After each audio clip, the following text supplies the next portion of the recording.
Hello students, आज हम देखेंगे अंशों के निर्गमन के संबंध में की जाने वाली लेखांकन प्रविष्टियाँ। स्टूडेंट, अंशों का निर्गमन दो प्रकार से किया जा सकता है। एक, अंश के अंकित मूल्य के या जो निर्गमित मूल्य है उसकी राशि को एक साथ मांग लिया जाए। यदि हम उसकी राशि को एक साथ मांगते हैं, अर्थात उसको किश्तों में या इंस्टॉलमेंट में डिवाइड होकर नहीं मांगते हैं, तो ऐसी स्थिति के अंदर हम केवल एंट्री बनाएंगे bank account debit to share application account, और फिर इस एप्लीकेशन मनी को हम कैपिटल अकाउंट में ट्रांसफ़र कर देंगे।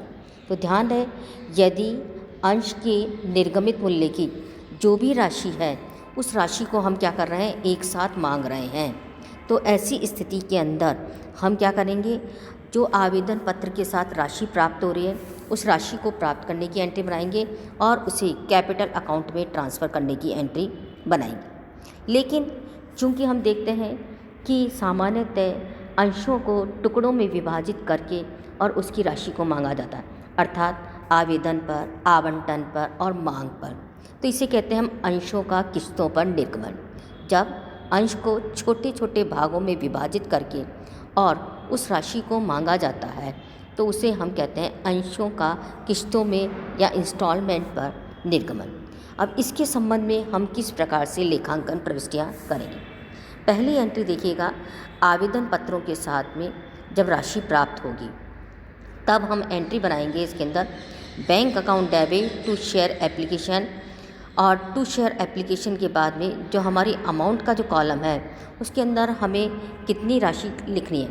आवेदन पत्रों के साथ में जो वास्तव में राशि प्राप्त हो रही है, जितने आवेदन पत्र आए हैं, आवेदन पत्रों की संख्या को जो आवेदन मनी है उससे मल्टीप्लाई किया जाएगा। आवेदन पत्रों की संख्या को आवेदन मनी से, एप्लीकेशन मनी से हमें मल्टीप्लाई करके और इस अमाउंट को ज्ञात करना है। ये ध्यान में रखना है कि यदि हमें रोकड़ पुस्तक में प्रविष्टियाँ करने के लिए कहा जा रहा है, यदि कैश बुक में डायरेक्ट एंट्री करने के लिए कहा जा रहा है, तो ऐसी स्थिति में बैंक से संबंधित व्यवहारों के लिए हम जनरल प्रविष्टि यहाँ पर नहीं बनाएंगे, बल्कि डायरेक्ट हमें क्या करना होगा, कैश बुक के अंदर ही हम टू शेयर एप्लीकेशन को दिखा देंगे।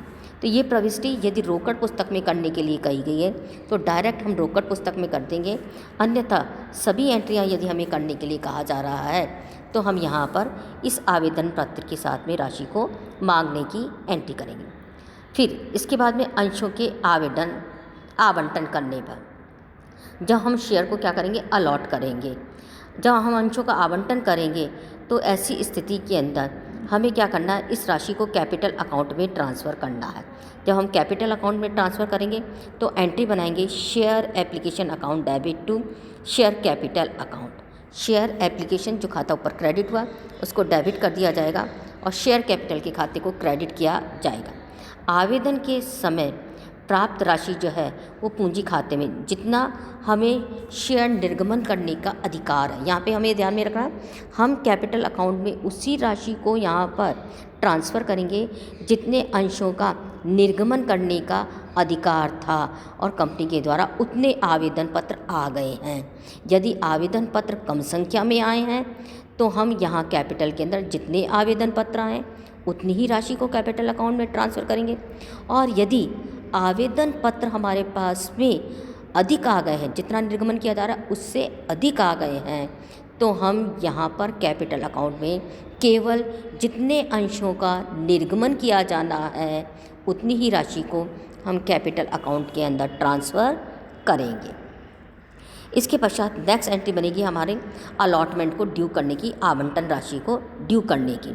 इसके लिए हम क्या करेंगे, जो हमारा जितनी भी अलॉटमेंट पर मांगी जाने वाली राशि है उससे खाते को share allotment account debit to share capital account, ये एंट्री बना दी जाएगी। जो अलॉटमेंट पर मांगी जाने वाली राशि है उस राशि से अंशों की संख्या को मल्टीप्लाई करके और शेयर कैपिटल के खाते को क्रेडिट कर दिया जाएगा। नेक्स्ट, आवंटन राशि प्राप्त होने पर फिर जो डेट ऑफ अलॉटमेंट है उस डेट ऑफ अलॉटमेंट के बाद हमें अलॉटमेंट राशि को प्राप्त होने की तिथि दी गई होगी। हम उस तिथि को, इस राशि को जो है वो प्राप्त करेंगे। जब हम इस राशि को प्राप्त करेंगे तो एंट्री बनाएंगे हम bank account debit to share allotment account. हमने जितने अंश आवंटित किए हैं उन अंशों पर जो वास्तव में राशि प्राप्त हो गई है हो सकता है कुछ अंशधारियों ने राशि का भुगतान नहीं किया हो तो हम उसको यहाँ पर लेस करेंगे। तो जितनी वास्तविक राशि हमें प्राप्त हो गई है उसको यहाँ पर दिखा दिया जाएगा। यदि हमें रोकड़ पुस्तक में एंट्री करने के लिए कहा जा रहा है तो फिर ये एंट्री नहीं होगी। जैसे मैंने पहले फर्स्ट एंट्री के टाइम पे बताया कि रोकड़ पुस्तक में यदि एंट्री करने के लिए कहा जा रहा है तो बैंक से संबंधित व्यवहारों के लिए हम यहाँ पर कोई भी लेखांकन प्रविष्टि को नहीं करेंगे। इसके पश्चात हम करेंगे फर्स्ट कॉल को ड्यू। चूँकि हमें मालूम है कि अंश का हमने क्या कर रखा है, यहाँ पे टुकड़ों में विभाजन कर रखा है। आवेदन, आवंटन, मांग। अब मांग हमारी प्रथम मांग भी हो सकती है, द्वितीय मांग भी हो सकती है, तृतीय मांग भी हो सकती है। जितनी भी कॉल्स के अंदर हमने उसको डिवाइड कर रखा है, सभी कॉल्स से संबंधित हमारी एंट्रियाँ ड्यू होने पर, दे होने पर समान रूप से बनेगी। चाहे वो फर्स्ट कॉल की हो, चाहे वो सेकंड कॉल की है, चाहे वो हमारी थर्ड कॉल की है। तो जो भी कॉल से संबंधित एंट्री है हम पहले उसको ड्यू करेंगे। एंट्री बनाएंगे हम share first call account debit to share capital account. जितने हमारे अंश जो कि हमने निर्गमित कर रखे हैं उन अंशों की संख्या से हमें कॉल मनी जो दी गई है उससे हम मल्टीप्लाई करके और इस राशि को ज्ञात करेंगे। तो जो मांग मांगी जा रही है, चाहे वो फर्स्ट कॉल है, चाहे सेकंड कॉल है, चाहे फाइनल कॉल है, उस खाते को डेबिट किया जाना है। और क्रेडिट कौन सा खाता करेंगे? शेयर कैपिटल के खाते को हमें क्रेडिट करना है। अमाउंट की राशि की गणना कैसे करेंगे हम?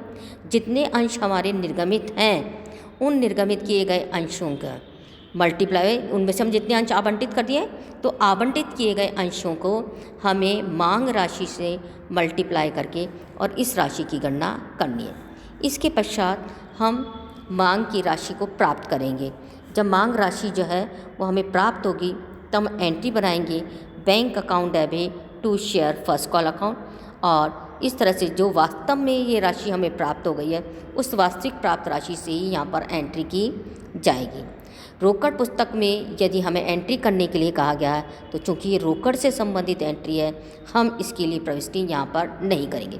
तो ये तो स्टूडेंट्स हमने देखिए सिंपल कंडीशन, सामान्य दशा के अंदर किस प्रकार से हमें लेखांकन प्रविष्टियाँ करनी है वो लेखांकन प्रविष्टियाँ इसके अंतर्गत हमने देखी है। Thank you students.